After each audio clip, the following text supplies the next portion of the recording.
Hello, everyone. Welcome to another episode of Darshan Talks. I'm really excited to have Francesca with us. Francesca is an attorney, but is also a communications expert.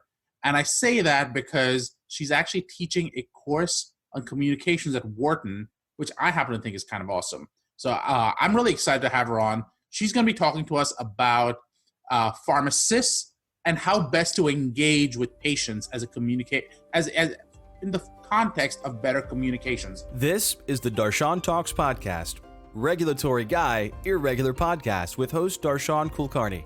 You can find the show on Twitter at Darshan Talks or the show's website at darshantalks.com. Francesca, would you like to introduce yourself? Sure. Thank you, Darshan. I am a commercial business lawyer and a nonprofit strategist and a lecturer at Wharton in communications for business impact. And I am delighted to be here today speaking with you. Well, we're delighted to have you as well. So let's sort of get started because I've been really excited about this all week.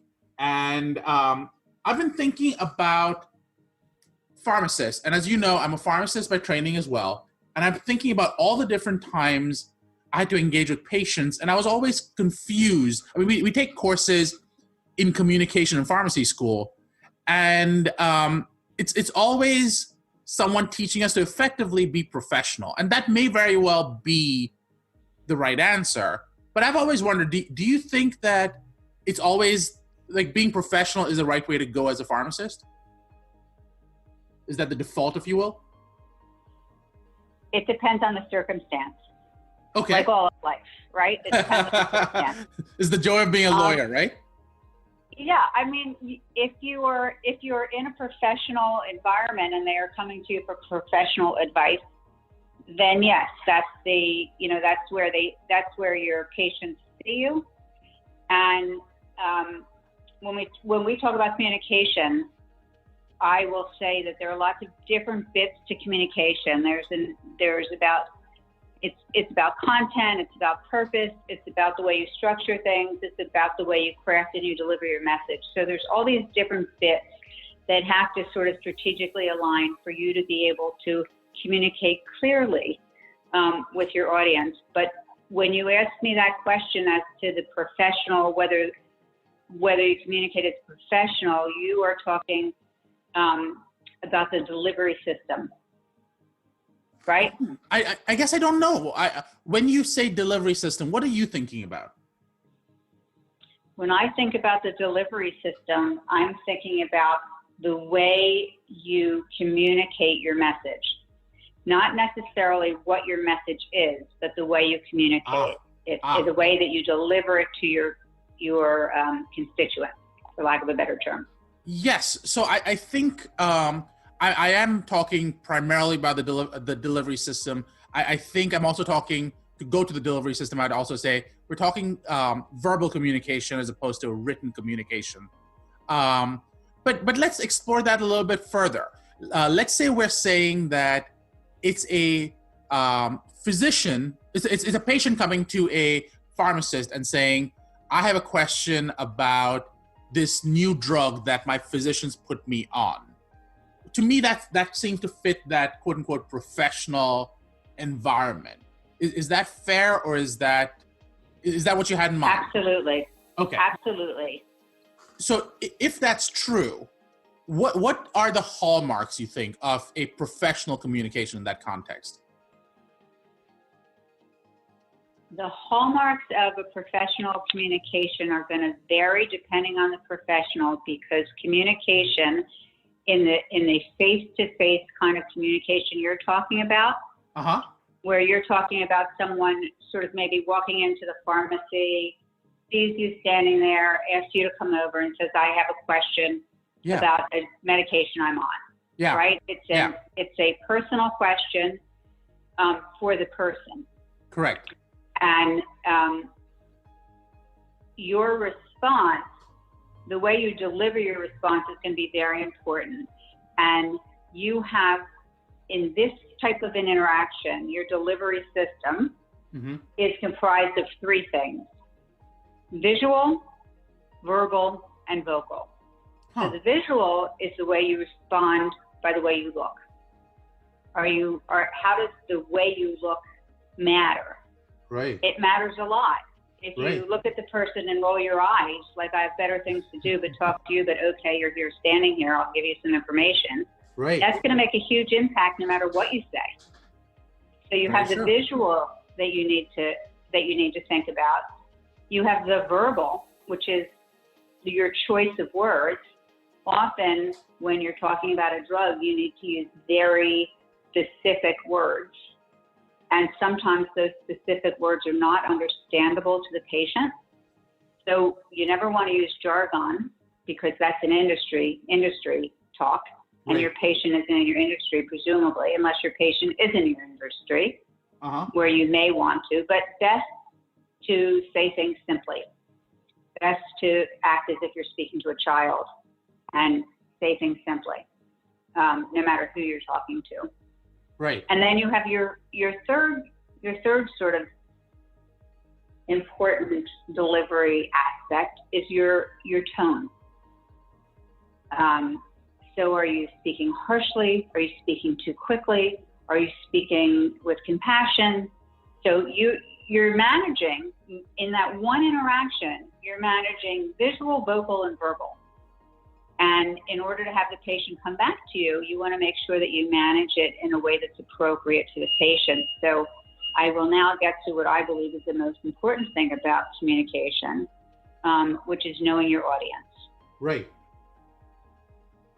And this is where we distinguish, is the patient a fellow pharmacist? Is the patient someone who's also in the medical profession? Is the patient 18 years old? Is the patient 80 years old? Is the patient someone who frequently calls you and asks you questions, who you frequently see across the counter? Is the patient someone you don't know?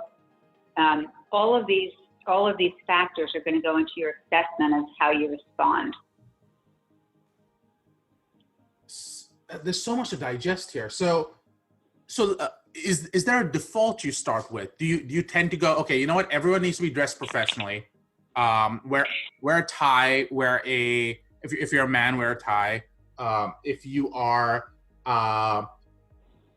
what is comfort important in this scenario? Or are you sort of I'm going to address each one because I think I want to sort of explore that a little bit more.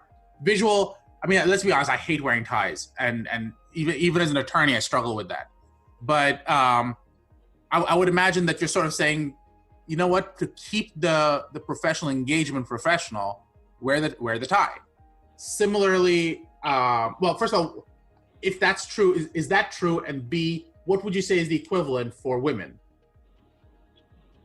Well, for a pharmacist, I would say that often you can just wear the white jacket.